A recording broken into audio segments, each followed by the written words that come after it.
Okay, so this is going to require a little bit of explanation.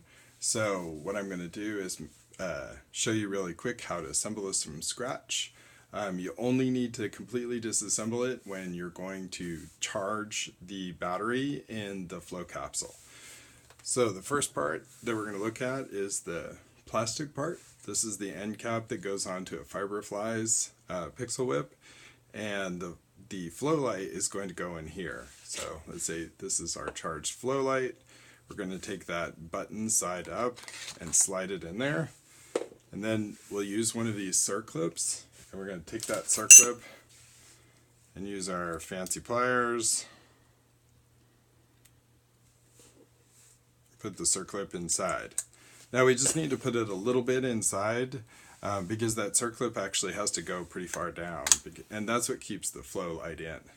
So what we're going to do, we'll tap that down, and then we'll use this aluminum piece right here to slide that circlip down to hold the flow light. So you can still reach in, right, and turn the flow light on and off.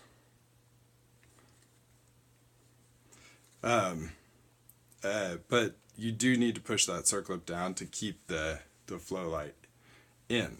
So once you've done that, you can take the connector piece. The connector piece, you just push the buttons in, it slides in and snaps in place. Then you do the same thing on the other side. Once you're set up with both sides, you take a Fiberflies pixel whip without the cap. You're going to want to make sure that you put the spring back in. I removed the springs so that you'll be able to push those out. We'll see that in a minute. And then just screw your pixel whip onto the end, just like a regular end cap.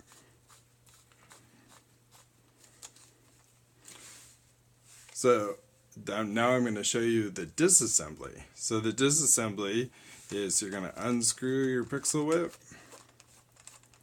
right? If you need to charge your battery, it'll do this as well. Take the spring out, right? Make sure that doesn't get away from you if you're changing batteries in the venue. You're going to pop the joiner piece out, and then you'll use this little tool that I'm sending you. There's a hole drilled in the end of the cap. You'll use that to push the spring and the flow light out, and then you can charge the flow light with this port right here.